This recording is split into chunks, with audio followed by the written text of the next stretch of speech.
Salve, salve nação alvinegra, começando mais um vídeo aqui no canal John do Timão. Então se você for novo já sabe, né, se inscreve aí embaixo, já deixa o like pra fortalecer. Hoje, dia 8 de julho, dia de jogo do Corinthians às 9 da noite. Vou trazer as informações aí pra vocês. Mas antes, só deixar aquele recadinho pra quem quiser me seguir lá no Instagram, @John do Timão. Só pesquisar lá, rapaziada. Ou então, tem o link aqui também direto pra vocês na descrição, rapaziada. Clicou, já carrega a página pra vocês. E lembrando, mais uma vez também, a live pós-jogo. Acabou a partida lá, Chapecoense e Corinthians, John do Timão ao vivo pra trocar uma ideia com vocês. Pô, John, queria que você mandasse um salve. Entra na live e pede lá, eu vou estar sempre trocando uma ideia com a rapaziada e vou falar, ó, agora eu vou mandar salve. Você põe seu nome lá, eu já falo com vocês. Demorou, família? Editor, pode rodar a vinheta que hoje é dia de vitória do Corinthians, hein? Assim espero.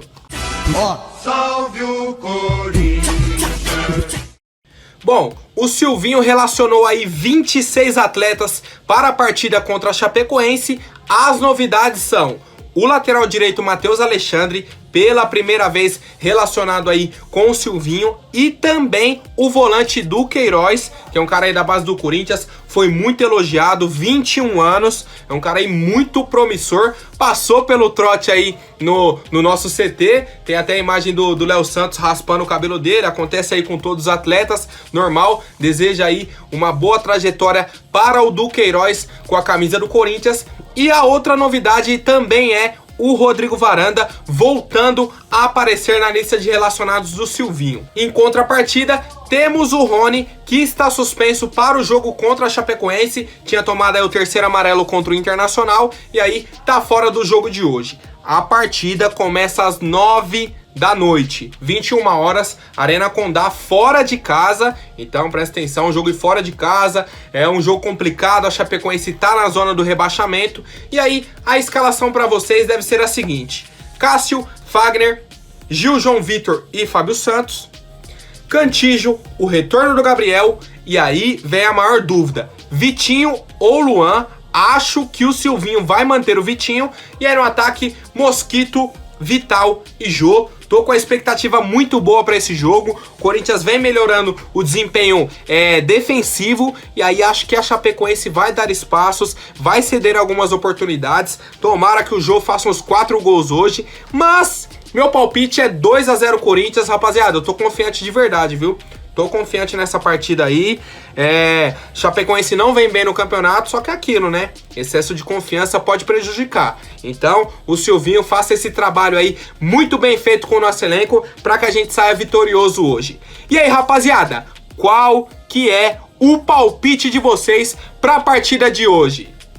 Bom, outro ponto que a torcida tá batendo bastante na tecla, eu também vim falando aí nas duas últimas partidas, contra o São Paulo, contra o Inter, é do Silvinho colocar o Marquinhos e o Mosquito para jogarem junto, um de cada lado, porque o Silvinho tá optando, Mosquito pela direita, Vital pela esquerda. Na hora de substituir, tira o Mosquito pro Marquinhos, o Vital não sai, certo? Então, e aí questionaram o Silvinho sobre isso. Pô, Silvinho, não pode jogar? Você não vai utilizar esses dois jogadores juntos? Como que ocorre aí? Aí ele respondeu assim, ó: não sou partidário de que atletas não podem jogar juntos. Um time de futebol é complexo e tem que se buscar as peças. A resposta vem do atleta individualmente. Acredito que outros atletas podem jogar juntos sim. Traduzindo, falou nada com nada. Falou, não, sou contra isso daí de falar que fulano não pode jogar com o Beltrano, tal. Futebol é muito complexo, os jogadores podem sim jogar juntos. Tá, Silvio, nós quer saber do Marquinhos e do Mosquito. Qual que é o seu planejamento em cima disso? Para de fugir nas respostas, querer falar palavra difícil, futebol é complexo, não sou partidário. Isso aí que me irrita, hein, rapaziada? É isso aí, fizeram uma pergunta aí muito objetiva pra ele, e aí deu muita volta e não falou nada com nada. Falou, os dois, não sou partidário, todos os atletas podem jogar juntos, porque o futebol é complexo. Foi isso aí que o Silvinho falou. É complicado, hein, rapaziada? Mas aí, pra vocês, numa circunstância de jogo de hoje, provavelmente o Vital é titular, mas o Marquinhos pode entrar pelo lado esquerdo, ou então entra pelo lado direito, joga o Mosquito na esquerda. Vocês são a favor dessa mudança, família? Bom, agora falando sobre o mercado da bola, tem uma notícia aí dos bastidores que tá meio que movimentando, tá ocorrendo um desgaste, que o Corinthians recentemente fez a contratação aí do Carlos Brasil, certo? Virou nosso gerente das categorias de base, ele era o gerente do Vasco, saiu, o Corinthians o contratou, certo? Fez uma proposta, apresentou o projeto, ele gostou, veio pro Corinthians. O problema é que ele quer trazer junto com ele mais 9 profissionais. Vitor, coordenador de análise e mercado, Eduardo Húngaro, coordenador técnico, Clauber, supervisor, Eric, gerente administrativo, Alexandre Falbo, coordenador de captação, Márcio Assis, coordenador científico, João Bonfatti, supervisor metodológico, Siston, treinador de sub-20 e Sara Borborema, assessora de imprensa. E aí o Vasco, vendo todo esse movimento, já trouxe o gerente deles, e aí quer trazer a equipe completa, ficaram bravos, falou que o Corinthians tá inflacionando o mercado de base, tá colocando salários acima do normal, certo? Para esses profissionais aí do departamento de formação, o Corinthians falou que não, que o salário tá dentro do mercado. Pra mim, é o caminho, Corinthians investir na base. Mas aí entra um outro questionamento. Quando que a base do Vasco foi referência? Nos últimos tempos, vamos colocar aí. Eu sei que a gestão do clube não tá ajudando, certo? Uma última revelação que eu tô lembrando assim que despontou foi o Thales Magno. E despontou naquelas, né? Despontou naquelas. Eu queria entender. Aonde que o Corinthians colocou aí que a base do Vasco é a melhor? O Carlos Brasil, pô, trouxe um gerente, beleza, se avaliaram que ele é bom, ok. Mas, pô, a equipe inteira, a equipe do Corinthians aqui, não tem um coordenador científico. Não presta isso daqui. É isso que eu quero entender. Vai demitir daqui pra trazer de lá, vai trazer de lá pra juntar com daqui, como que vai ser essa integração? E aí, outro ponto que tá na minha cabeça, recentemente, o Corinthians contratou o Tarcísio Pugliese pra ser o técnico do Sub-20. Porque o Danilo tá no Sub-23, o Tarcísio seria o técnico do Sub-20. E aí o Carlos Brasil quer trazer o treinador do Sub-20 do Vasco, o Siston. E já tá havendo até uns comentários de que o Corinthians pode demitir o Tarcísio Pugliese. Baseado no quê? Acabou de contratar o cara, vai demitir? Por quê? Qual que é o planejamento? Aí volta naquilo, qual que é o planejamento? De você contratar um treinador, depois você traz o gerente. Por que não traz o gerente para depois ele já indicar o treinador? Ele já fazer um trabalho conjunto? Começa tudo pelo avesso, tudo ao contrário, cara. Eu quero entender como que vai acontecer isso aí. O Vasco tá meio bravo aí com o Corinthians. Vamos ver se o Corinthians vai realmente conseguir a contratação desses profissionais. A maioria já solicitou a demissão do Vasco. Vamos aguardar aí mais uns dias. E aí, rapaziada, qual que é a opinião de vocês sobre essa situação? Acham que o Corinthians está correto em investir nos profissionais do Vasco ou não? Não tem futuro isso daí. Bom, mais uma atualização aí sobre a negociação com o Thiago Galhardo. O Corinthians definiu como que vai lidar com isso.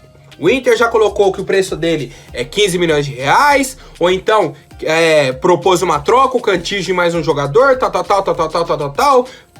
Colocou a banca em cima da mesa. Que é isso ou nada, não sei o que.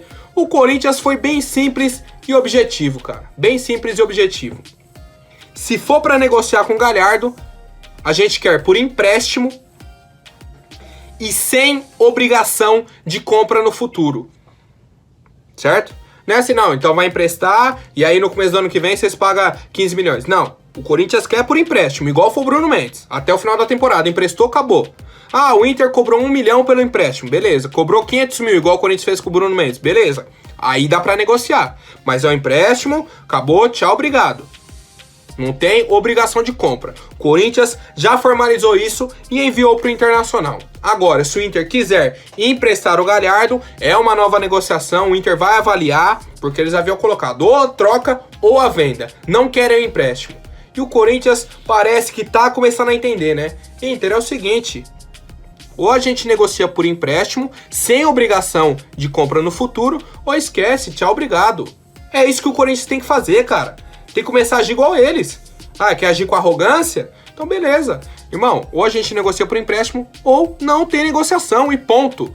Ponto, cara. É isso. Pra mim, tá correto aí a diretoria do Corinthians na condução dessa negociação. E vocês, rapaziada, acham que é o caminho correto que a nossa diretoria está percorrendo? Tá certo mesmo? Tem que ser só por empréstimo, sem obrigação de compra? Ou não? Vale a pena fazer uma proposta aí um pouco mais baixo do que os 15 milhões que o Inter pediu?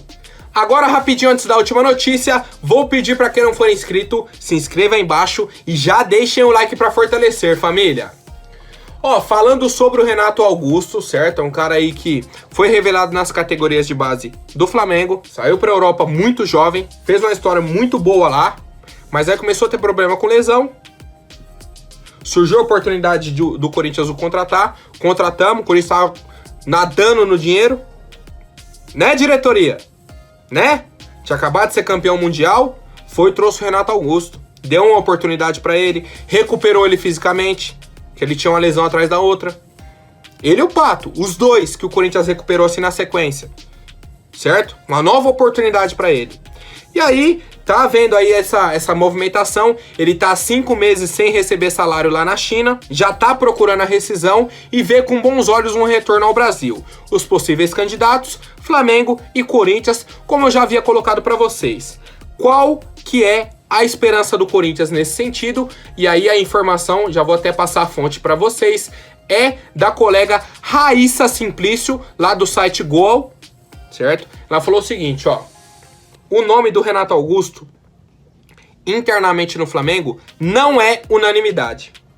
Nem todo mundo concorda com o investimento do Flamengo no Renato Augusto. Por quê? É um jogador de 33 anos já. E aí, a ideia dele seria trazer um jogador pro lugar do Gerson. E o Gerson é volante, tá? Jogava como segundo volante. No Flamengo campeão da Libertadores, era Arão e Gerson. Esse ano tá jogando Gerson e Diego. Tava, né, jogando Gerson e Diego. Então o Diego tinha que sacrificar na marcação e o Gerson também. Porque não tinha mais esse volante de marcação. Agora, com a saída do Gerson, você pôr Renato Augusto e Diego, esquece. Esquece. Pode pôr o Luan virado lá depois da balada que ele vai deitar e rolar em cima dos caras. Porque são dois jogadores que não têm característica de marcação. Por isso, o nome do Renato Augusto não é unanimidade dentro do Flamengo.